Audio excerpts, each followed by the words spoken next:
Hi, I'm Bruce Tresvant, and I'm running for City Council District 1 for the City of Columbia. Thank you for taking the time to watch this short video. I want to share with you why I'm running and just a little bit about who I am. But before I do that, I want to encourage everyone that's watching this video to get out and vote on November 5th. If you're watching this video on today, which is Wednesday, get up and just go vote. You can go to 2020 Hampton Street and cast your vote without waiting in line. Do that. It'll save you some time, make you feel proud that you've done something that our forefathers have fought for a long time. Now, a little bit about me. I grew up in Columbia, South Carolina. I went to Arden Elementary. I attended Alcorn Middle School. During the transition of rezoning and everything, I went to W.A. Perry for a little bit. Came back, went to Eau Claire High School. And then again, I went to C.A. Johnson for 1 year. So for those of you that remember me from C.A. Johnson, that's why I was at C.A. Johnson for that year. I went back to Eau Claire High School to graduate. After high school, I went to Los Angeles and joined the Los Angeles Police Department. And I worked details such as gangs, homicide, narcotics. And after returning home, I began to work here in the community, doing things to pretty much uphold the community, things of that nature. But my parents, Miss Elizabeth Tresvant, was a nurse at Richland Memorial Hospital. Back then, when she started, it was Columbia Hospital, and then it went to Richland Memorial Hospital. Now we know it as Palmetto Richland, but she retired as Columbia Richland Memorial Hospital. My father has, for a long time, owned the funeral home, Tresvant Funeral Home, which now is Tresvant Funeral Home and Crematorium. We're the only black crematorium in 3 states. Proud to say that. I've been around a long time. Just received an award from the Panorama newspaper for being one of the longest running black businesses here in Columbia. So my parents have taken care of people in sickness and in death for a long time. Now I want to take care of the community of District 1. I want to be a voice for the community of District 1. I want to be the person that helps and directs us into reducing crime. And I say us because it's not going to be me reducing crime. I'm just going to be directing as many people as I can and encouraging as many people as I can to come together because we can reduce crime as a community. You know, I've always said in all the speeches that I've done to all the places that I've been that crime and criminals are like water. They take the path of least resistance. So as a community, we can come together and resist everything that they do. And they'll soon, very soon, decide they need to go somewhere else to do the things that they're doing that are not right and not upbuilding for our community. Cameras are not going to do the trick by themselves. Many people think that I'm just about arresting people and putting them in jail and getting these cameras out here and watching people. That's not at all what I'm about.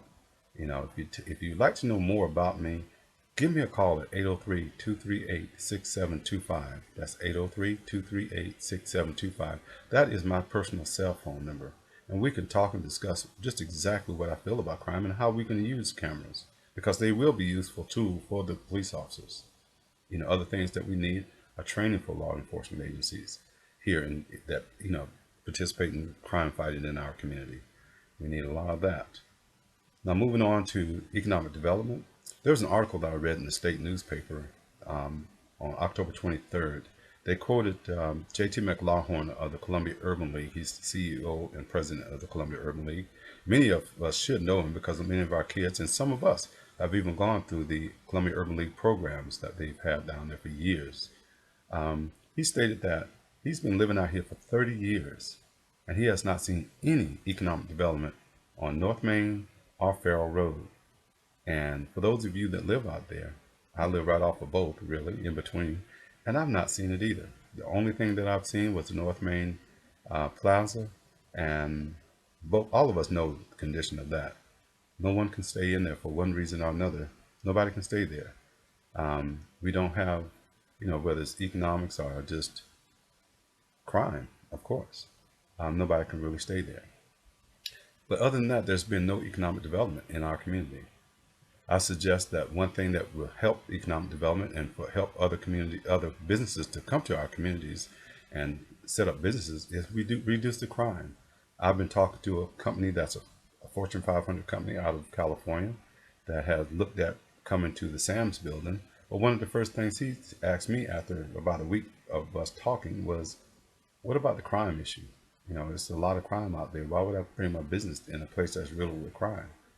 And I couldn't really say anything to him other than we're working on that issue. We're working on it very hard. Whether real or perceived, 29203 is full of crime. You know, um, Whether people think it or think that it's real or not, it is. People fuss at me about talking about crime so much in our community that's going to run people off. Well, people hear more about crime from other people other than myself. I talk about it because I feel that unless we talk about it and deal with it, it will continue to grow, just like a cancer. If you have cancer and you don't talk about it and you don't deal with it, it's going to continue to grow until it kills you. Crime is a cancer in our community, and we have to talk about it. We have to deal with it.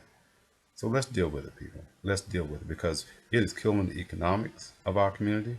It's killing the kids of our community. It's driving our young adults that are getting education. It's driving them to Atlanta, Charlotte, and other places. So that way it's not helping us at all. So economics is a big part. Crime is a big part of the economic structure of our community. And, it's kind of like both ways. But we have to deal with the crime. That's something that we can deal with right now as a community. When it comes to economics, I had an idea that I think would really, really work in our community. Right now, the EPA has already demanded that the city of Columbia redo all of its water and sewer structure. The state newspaper reported that's going to cost somewhere in the neighborhood of $581 million to do that. So when the city lets a contract of that size to a company, we need to say that, okay, a certain amount of that contract, the workers that you hire have to come from 29203 and 29204.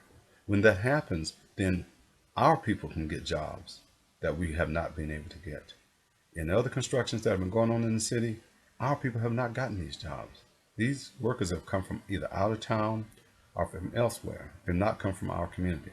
So let's, when you vote for me and get me in that office, one of the things that I'm going to really push for is that when we let these large contracts, that they have, especially when they're widespread as the sewer system, we need to make sure that 29203 has a cutout piece of that where we can hire engineers from 29203, we can hire workers from 29203, we can hire professional people from 29203. This is something that can be done and is already being done by the Highway Department, by JPTA. These people are already doing it. So why can't we do it as the City of Columbia? Another thing that will help us greatly is that right now, do you know that only 1% of the $500 million that the city spends a year, $2 billion or whatever it is that they spend a year right now, only 1% of that goes to, the city only does 1.5%, I believe, of business with minority businesses. That's ridiculous. We're 46% of the city of Columbia. We need more. We need more. Back when Coble was the mayor, we were at 26%. Now, here it is, we're at 1.5%. We need better representation in this community. We need to have more jobs available from the city to minority contractors in the city. And if you know any minority contractors, ask them, have they done business with the city? I can just about guarantee you that in the last 8 years, they haven't. So we need to develop some kind of system where they get some jobs and not something that's just a facade. We need real results when it comes to that. Now, I want to be a strong voice for District 1. I want to make District 1 priority 1 when it comes to things that come along the city. I love Five Points. I love the Vista and all these great places. They're nice places to visit. They're nice places to go and have a good time. But guess what? I live in 29203. And it's time that we start getting the things and representation that other communities get. When things go on bad in 5 Points and Vista, our representatives go down there and have these big press conferences. They need to have press conferences in our community too when things go wrong. They need to support us too when things go wrong. We've had over 23 shootings. Not one time have they come out and had a press conference. That's not right. That's not a voice for our community. We need a strong voice for our community. When you place me in that office, I will be that strong voice. I will make District 1 priority 1. Well, guys, this is the end of my time limit. I want to say thank you for taking the time to watch this. I want to ask, and this is from the bottom of my heart, that you get out and vote. Make voting your priority when it comes to November 5th. I ask that you vote for me. Give me an opportunity to do what my opponent has not done in 14 years. Give me an opportunity to speak for you, be a voice for you. And remember, I'm a little bit different. So once I win, don't think that you're not going to see me, because you will. Because I know that I cannot do this alone. So I'll be having community meetings that I will be asking all the community leaders to come to share ideas. And we're going to come together and make our district a better district. I'll be out there. I'll be knocking on your door, wanting you to help me to make a better community for us, all of us. It's going to take everybody from 9 to 90. It's going to take everybody to come together to make this community a better community. I want to be your representative. So on November 5th, vote for me, and I'll make District 1 priority 1.